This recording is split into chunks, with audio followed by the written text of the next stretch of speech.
You ever seen something happen so impossible, so out of nowhere, that it makes you stop and question everything you thought you knew? 'Cause I have. And it didn't happen in some movie or miracle show. It happened one rainy night, in a quiet hospital room, when a homeless boy placed his hand on the forehead of a man the world had already given up on. That boy's name was Elijah Boone, just 9 years old, living under an overpass on the edge of Brookshire Heights, Connecticut, a town where folks drove imported cars, argued about hedge funds over brunch, and barely glanced at the kids sleeping on their park benches. Elijah wasn't supposed to be there. He wasn't supposed to matter. But that night, he changed everything. 6 months before that moment, Elijah watched his mama die in the corner of their crumbling apartment, right there on a mattress too thin for winter. Her name was Nadine, and she worked 2 jobs, cleaning offices during the day, slinging plates at a diner at night. She kept saying her chest hurt, like a heavy fist pressing into her ribs. But when she finally got a day off and went to the ER at Brookshire General, they told her it was anxiety. Said black women often exaggerated pain. Gave her some pills. Sent her home. She died 3 weeks later. There was no funeral. No family came. Just Elijah, clutching a backpack and a picture of her smiling in front of the diner, wide-eyed and radiant. He chose the streets over a group home. Said he'd heard too many stories about broken kids coming out more broken. He spent his days hiding from patrol cars and his nights rotating between bus stations, library nooks, and alleyways that smelled like bleach and rain. But Elijah was smart, sharp in a way that made people nervous. He read everything he could get his hands on. History books, neuroscience, legal cases, even hospital procedure manuals when he could sneak into the library's password-protected archive. And that's how he ended up back at Brookshire General. Not for help. For warmth. There was an old service hallway on the north wing, barely used after midnight. The perfect place to disappear. That's where Elijah first saw him through a glass wall, in a suite that looked more like a hotel room than part of a hospital. A man surrounded by machines, breathing slow and steady with the help of wires, tubes, and tech that cost more than Elijah had seen in his whole life. That was Calvin Masterson, tech billionaire, founder of Masterson Dynamics. Been in a coma 3 years after collapsing at his own charity gala. The nurses barely talked about him anymore. Just checked vitals and moved on. But Elijah, he started sitting outside that room. At first it was just curiosity. Then it turned into something else. Something he couldn't explain. Maybe it was the way Masterson looked peaceful, like he wasn't stuck in this cruel world anymore. Or maybe it was the article Elijah found in the waiting room, talking about how Masterson once funded a free clinic proposal in Eastridge, same clinic the city rejected right before Nadine died. One night, Elijah got caught near the elevators by a guard named Derek Hall. Tall, white, mean. The kind of man who looked at a black kid and saw trouble. "You don't belong here," he spat, grabbing Elijah's arm so hard it left bruises. "You looking for pills? Stealing copper wire to sell?" Elijah said he was looking for his mom. Said she worked nights as a cleaner. Hall laughed, shoved him out the door, and told the staff to watch for that little stray. But Elijah didn't stop coming. He learned the staff schedules, the blind spots between cameras, even which doors would prop open during smoke breaks. He started sneaking into Masterson's room when it was quietest. He'd sit in the visitor's chair and just talk. About the day. About his mama. About the science books he was reading. One night, he brought a copy of Call of the Wild and started reading it aloud. Said Masterson reminded him of Buck, silent and strong, waiting to be called back to life. 3 days before Masterson was scheduled to be taken off life support, Elijah overheard a conversation between Dr. Meredith Cho, a neurologist who still believed in something more, and the hospital director. They said the insurance had maxed out. That Masterson's son, Brandon, had signed the termination papers. Elijah sat in a supply closet after they left, fists clenched around his backpack strap, eyes burning. 3 days, he whispered. 3 days to save a man who once tried to save us. So that night, Elijah didn't leave. He hid under Masterson's hospital bed during the midnight rounds. And when everyone was gone, he crawled out, sat down, and held the man's hand. He told him about the frostbite on his toes. About the boys who'd chased him out of the park, yelling slurs and throwing rocks. About the hunger that gnawed holes in his belly. Then he whispered, "You saved my mama once. Maybe not directly, but you tried. Now it's my turn. Please, come back. And maybe it was coincidence. Maybe it was divine. But Masterson's fingers twitched. The machines beeped louder, sharper. His eyelids fluttered. And right as the door creaked open and Officer Hall stepped in, ready to drag Elijah out, the impossible happened. Calvin Masterson opened his eyes. The room exploded with noise. Alarms. Nurses rushing in. Hall yelling into his radio. Elijah ducked into the bathroom, watching through the crack of the door as chaos unfolded. Masterson tried to speak, but couldn't yet. His eyes darted around until they landed on that crumpled backpack in the chair. And in that moment, something clicked.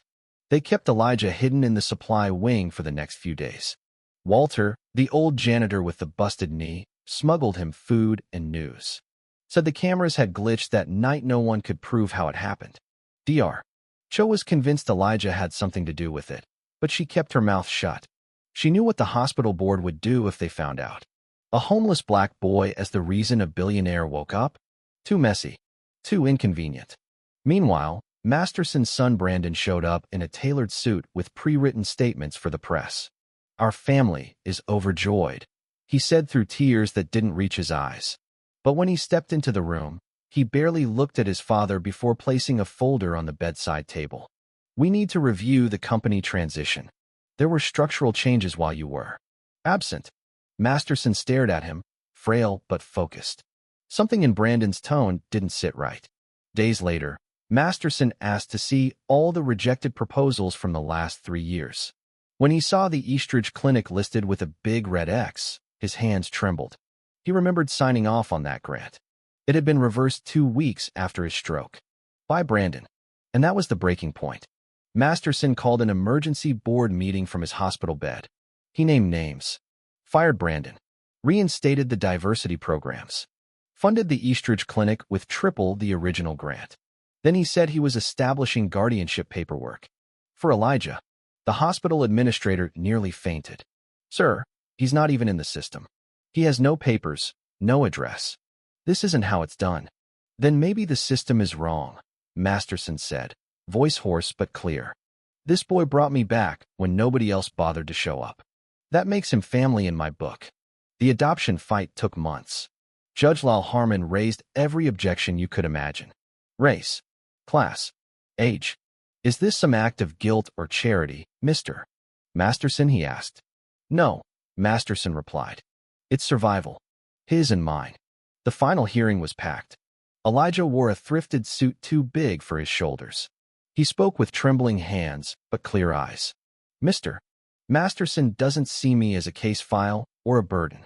He sees me. And for once, I want to stay seen. The courtroom went silent. Adoption granted. 6 months later, Elijah started school at a private academy where his name had once been flagged by zip code. Masterson walked him to the gate, still leaning on a cane, but stronger than ever. You nervous? He asked. A little, Elijah nodded. Good. That means it matters. They stepped forward together. A boy who had nothing. A man who once had everything. Both reborn. Now tell me, if you had the chance to save someone who once tried to save you, would you take it, even if the world told you not to? Would you risk it all for a connection no one else could see? Leave a comment. Tell us what you believe matters more, blood ties or chosen family. And if this story stirred something in you, share it.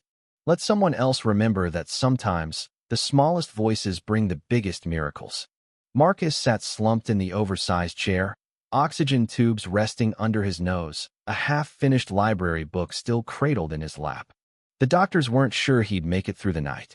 But the man he had once woken with just his presence, James Whitmore, sat beside him, still and steady like a rooted oak, holding the boy's hand, reading softly from the pages as if nothing else in the world mattered more. You gave me a second chance, he whispered, voice cracked but firm. Now it's my turn. When Marcus opened his eyes the next morning, slowly, weakly, but truly awake, the whole room held its breath. He gave the faintest smile, barely a whisper. I heard you. I always did. And in that moment, no one could deny the connection between a forgotten child and a man the world had already written off. But the miracle was only the beginning. Just days after Marcus stabilized, Whitmore now walking with a cane and clearer than he'd ever been entered a hospital boardroom, not as a patient, but as a man on a mission. He laid out Letitia Robinson's medical records. 7 visits to the ER for chest pain. Dismissed. Misdiagnosed. A note scribbled in the margin, likely drug-seeking. He showed evidence of her job application at his own company rejected not because of her qualifications, but because of her zip code. This isn't about one bad doctor or a faulty HR policy, he said, voice low but sharp. This is about a system that decided people like Marcus and his mother were less worthy of care, dignity, or life. No one dared interrupt. Then he turned to his son Ethan Hode, tried to wrestle control of the company while his father lay unconscious. Ethan walked in late, as always, suit perfect, tie tighter than his principals. You're really throwing away decades of reputation for some street kid, he scoffed. James didn't raise his voice. He just said, that street kid is the reason I'm alive. While you, my own son, couldn't spare 10 minutes a month to sit by my bed. Ethan bristled. You don't know what you're doing. He's just a liability. You think adopting him will fix your guilt. Whitmore didn't flinch. No, but it's a start. That day, Ethan was stripped of all executive powers. In his place, a new board was formed. A new initiative was launched, the Letitia Robinson Health Equity Fund, seeded with $10 million focused solely on underserved communities. And Marcus? He was named honorary advisor. 6 months later, at the gates of Westridge Academia School, Marcus, once only saw in brochures discarded at the library, stood, now enrolled, uniform ironed, books in hand. His eyes were still the same, observant, quiet, but burning with the kind of fire that doesn't fade. A student glanced over and asked, Hey, who are you? Marcus smiled, not cocky, just sure of himself. I'm the reason someone woke up from a 3-year coma. I guess I'm just here to learn now.